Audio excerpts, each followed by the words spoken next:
God, I love coming in here.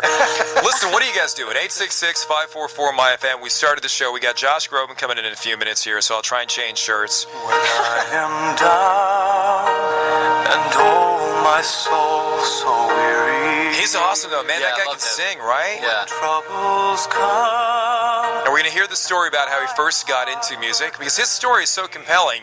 It's different, and there was a moment. I only know half the story.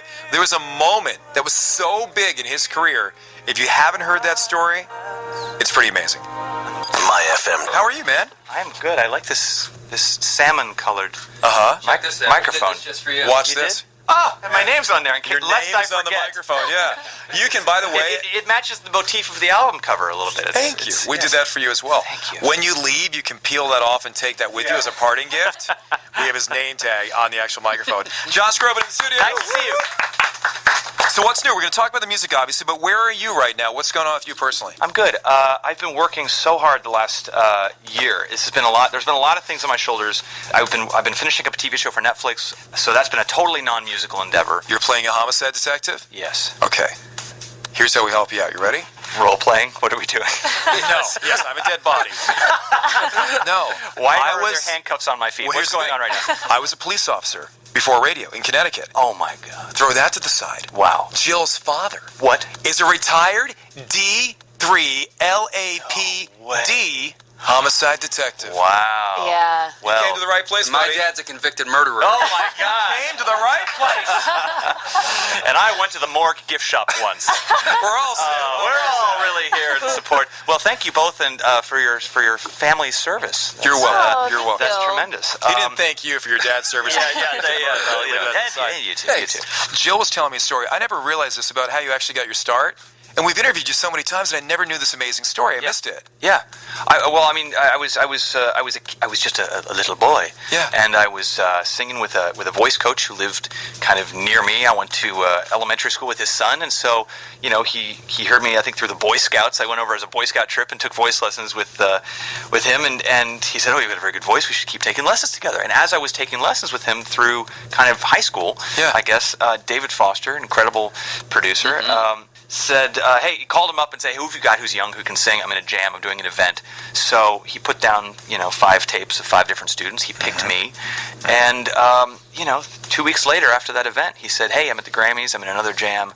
I need somebody to come in and sing with Celine." I was 16, To actually 17. do the show singing with Well, Celine? I could. That might have happened. So the great Andrea Bocelli, who's an incredible, still a great friend and great collaborator. He was stuck on a plane, and it's a song called "The Prayer." And David called and said, "Hey, can you sing this with Celine until Andrea can get here?" Right. And I'm thinking, I had to leave literally had to leave history class to go and do this. Oh my gosh. And I'm standing on the X, and they're like, "Where's this Josh Brolin guy? What's?" Did you say, "I'm going to go make history" when you walked out of class? I did not have that confidence then. I did not do the showtime in front of the mirror. I crap my pants.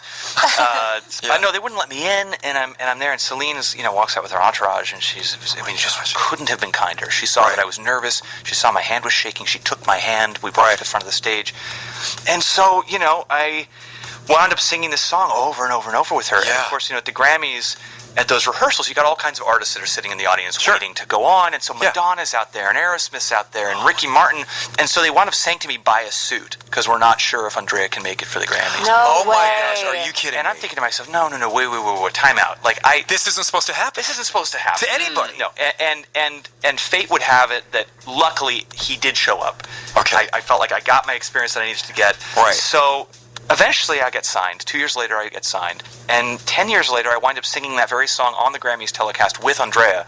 So it was a very full circle. See, hearing you tell that story is so much better than just reading that in some newspaper or magazine or something, because seeing you come alive and watching your eyes as you tell that story. I just remember how nervous I was, and I remember, my dad just kind of giving me a push and saying, you got this. Because the prayer is a very high song, very hard song. And every song you do is hard. From that moment on, I said to myself, all right. if I don't sing songs that are this hard, what am I even doing with my life? It was just a very different world that I was entering into. Kudos to you, just getting on that stage, Celine Dion at the Grammys, David Foster, everybody that's in play there. I mean, my gosh. Dude. It was pretty nuts. Now it's like if your video gets streamed, 100 million times in your bedroom, it's like, I think we should A&R this guy. Yeah. Well, then also you get to redo it in your bedroom a couple times too. You were in front of all these stars right there on stage. There's no no redo for you. That's exactly right. They hand Yeah. you the microphone. Everybody around you is skeptical. It all wound up being for the better. So Let's take a break, come back, play some music too. Josh Groban in the studio. Do you have any fears? Think about this during the break. Do you have any fears now at 37? I mean, you talked about the fears as a kid of walking through this door. dying alone.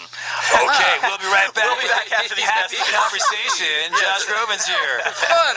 Valentine in the morning. Valentine in the morning. 104.3 My FM. It is Valentine in the morning. Josh Groban's hanging out in the studio. The album is available September 21st. There's like 3 songs, I think, right now in the pre-sale? Yeah, there's 3 songs we released. Okay. Because we're going to play Granted. Great. Okay. Yeah. It's a song that I felt like I needed to hear to myself, when I was writing it. Right. The world that we're in right now, and you just flip through Twitter. Well, lyrically, it's empowering your song. You're telling people to get out there and really go for it. I think that, in music, if you can find a song that shares that message in a way that people can relate to in a very universal way, that has always been a goal of mine when writing songs. It's easier said than done, but with Granted, in the lyric video, we got kids from my arts high school, LA County High School, and LA County High School for the Arts, got to shout them out, to perform for the lyric video, and it does have an inspiring message. Really, it's just kind of going out and, like I said, walking through that door when it opens. Yeah, I'm going to play it in a second here, but instead of having you sing it, because I know people always want you to sing in studio and stuff like that. Promise you that the album version will be much better than stop. this morning. Read just this paragraph right there in your most inspiring Josh Groban voice. Oh, well, so this is like a powerful, dramatic reading now. My inspiring Josh Groban voice always drifts towards Sir Ian McKellen. Is that? That's fine. I That'll like be fine. that. You do that. Go right ahead. We love that. Please. Go right Let's ahead. go full Ian. If you have a dream. No, that's more Sean Connery, actually. But that's great too. I like it. If you have a dream, go chase it. If you feel hope, don't waste it. If you find love, embrace it. And never take a single breath for granted. Now Sean's going to come in. The story's yours. Go write it. Tomorrow's undecided. Our days are counted on this planet. Never take a single breath for granted. Now do Christopher Walken. Never take a single Oh my gosh. you take your breath for granted. You don't hold your breath. Is what I'm saying. Don't hold your breath. Follow your dream, kid. I don't know. Here's Josh Groban. This is Granted. It's Valentine in the morning, 104.3 My FM. Groban's here. It's Valentine in the morning. This is 104.3 My FM. Round of applause. Great What's going song. on? You know what I just realized? What'd you realize? That as I'm listening to that song again, Yeah. needs more cowbell. I think you're right. I didn't want to say it.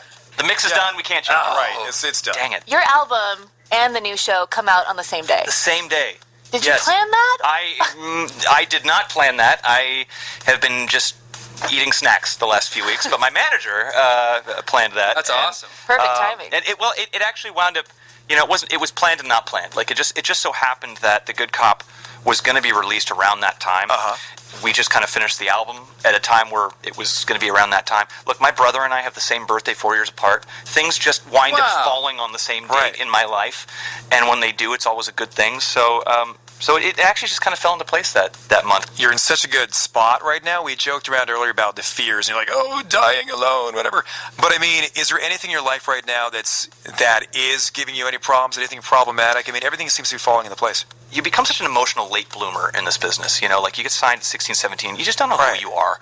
You have to, and especially with my music that was very much for an older audience at that time. Yeah. And, having to sing these very serious, very traditional style songs as a 17, 18-year-old kid who just had no clue, who I was as a person. Having to balance that with normal everyday life of like a 25-year-old or even a 30, like you grow up a little late, and you start to realize what your priorities are sometimes a little bit late. And so I think for me now it's just a matter of I love what I do, I love working, I always want to have something locked and loaded ready to do next. Right. But I think balance is so important. I think making time for the things that help you recharge and help you be a human being, I think are the most important things. So What fuels your batteries?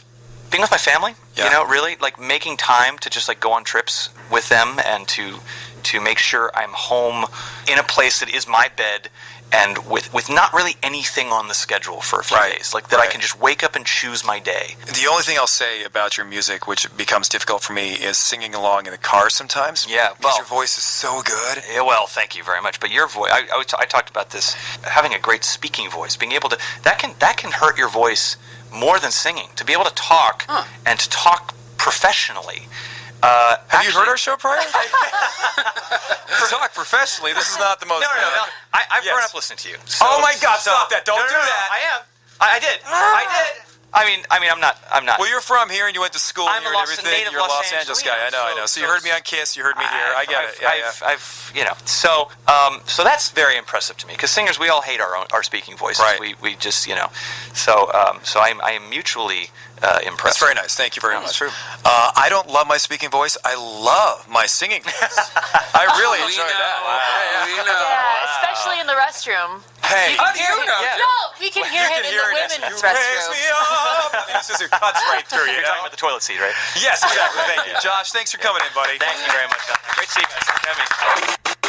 It's Valentine in the morning. 104.3 My FM. It is Valentine in the morning. Josh Groban, great in the studio. Yeah. Dude, doing impressions and everything? Yeah. The guy was fantastic. Before I even finished saying Christopher Walken, he was doing the voice. Right.